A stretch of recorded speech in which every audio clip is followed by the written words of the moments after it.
Salut tout le monde, c'est Armelle. Alors aujourd'hui, je voudrais qu'on aborde un thème qui me tient particulièrement à cœur et qui est celui du célibat.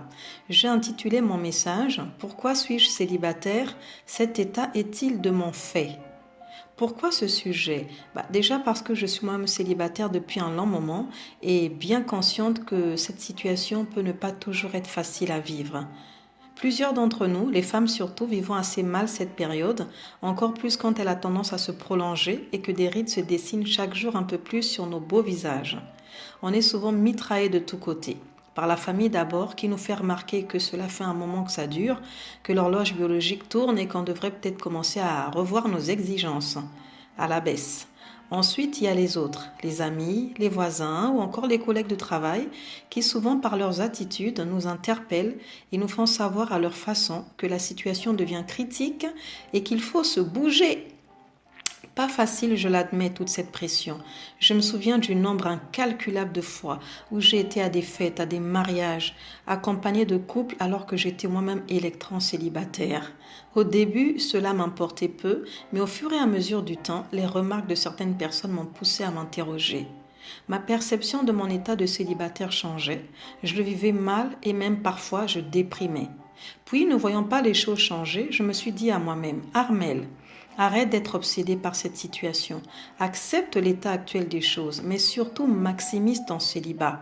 Mets-le à profit. Ah bon? Mais comment? En te remettant en question et en te posant de bonnes questions. Comme par exemple, pourquoi suis-je encore seule à aujourd'hui? Est-ce de mon fait ou pas du tout? Si je me remettais en couple demain, comment voudrais-je que ma relation soit? Y a-t-il des choses, des comportements émanant de moi qui ont rangé mes relations passées? Si oui, lesquels? Et que suis-je prête à faire pour que ces choses ne m'empoisonnent plus la vie? Que suis-je prête à donner à l'autre, à lui apporter pour être cette aide efficace à ses côtés? Y a-t-il en moi des blessures, par exemple, qui me polluent la vie et sont susceptibles de détruire ma relation future? C'est autant de questions que je me pose et sur lesquelles j'ai résolu de travailler pour ne plus revivre les mêmes schémas d'hier. Pour ce faire donc, je compte sur l'aide de Dieu pour mettre le doigt sur tout ce qui fait mal afin que ça sorte. Il faut que ça sorte.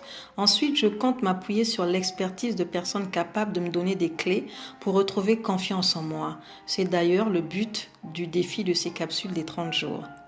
Alors cette thématique se fera en 2 ou 3 capsules car en une seule, je pense pas que je pourrai tout dire.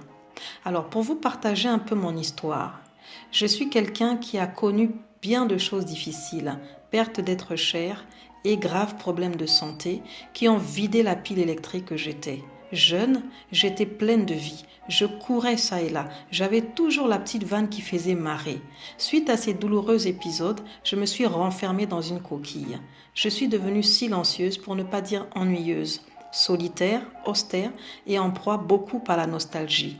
Vous voyez un peu le genre. J'étais très abîmée par mes blessures, mais pourtant, je décide maintenant de me lancer tête baissée dans une relation. Ça n'a aucun sens.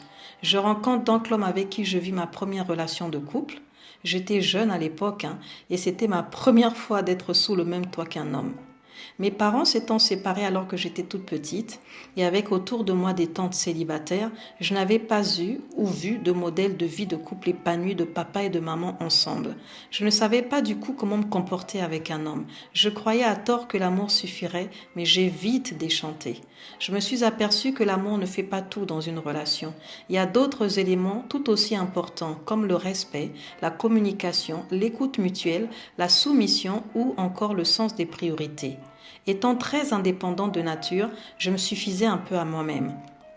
J'avais un emploi et pouvais m'acheter ce que je voulais quand je voulais, me faire mes petits plaisirs seule sans avoir à solliciter mon ex. Je sortais et rentrais à l'heure que je voulais. Et quand il était tard, par exemple, et qu'il s'inquiétait, je lui disais Arrête, je suis pas un bébé, arrête de t'inquiéter. Ça agaçait car la personne se sentait un peu responsable de moi.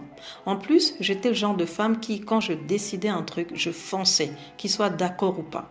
Trop indépendante et pas assez à l'écoute de l'autre. J'ai su bien plus tard que les hommes aiment à être écoutés et peuvent prendre pour un manque total de respect que la femme ne les écoute pas et que cela pouvait les rabaisser voire les frustrer. La femme susceptible que j'étais aussi prenait tout au premier degré, je vous assure. La moindre remarque était pour moi. Je boudais et me renfermais au point de ne plus pouvoir communiquer de manière apaisée. Même en présence d'amis, quand quelque chose me déplaisait, j'affichais une mine fâchée. J'étais incapable de me dire que je pouvais prendre sur moi le temps des retrouvailles et régler la situation une fois au calme à la maison. Cela m'était impossible. Je pouvais être très intransigeante et même encore maintenant, trop carrée dans mes idées parfois avec un manque d'ouverture d'esprit. Autre chose qui m'était reprochée, c'était de ne pas avoir de jardin secret, c'est-à-dire que je partageais un peu toute ma relation amoureuse à d'autres personnes, et cela occasionnait souvent de grosses disputes dans mon couple. Autant de choses qui aujourd'hui me font rire, pour ne pas dire pleurer. Je me rends compte que j'ai fait preuve de beaucoup d'immaturité dans ma relation, et que si je devais me remettre avec une personne aujourd'hui, sans faire un réel travail sur moi, la fin serait sans doute la même, c'est-à-dire la séparation à cause de conflits idiots pouvant être évités en faisant preuve de sagesse. Quand j'observe certains de mes amis qui sont en couple depuis de longues années, je constate que contrairement à moi, ils mettent un point d'honneur à protéger leur couple, peu importe le comportement du conjoint. On évite de l'exposer, on ne le diminue pas aux yeux des autres personnes. Je vois aussi que ces personnes savent faire taire des fois leurs envies à la demande de l'autre, surtout lorsque ce n'est pas prioritaire. Ils ne font pas tout seuls, mais prennent l'avis de l'autre, car ils ont bien compris qu'ils ne sont plus seuls, mais deux. Alors, mon défi est donc de faire un travail sur moi, de mûrir davantage et de rompre avec ces comportements nocifs qui tuent les relations. Je ne dis pas que tout a été de ma faute, non, pas du tout, car les fautes souvent dans les couples sont partagées, mais je choisis en tout cas de prendre mes responsabilités en travaillant sur les choses ajustables à mon niveau pour me donner plus de chances de réussir la prochaine fois.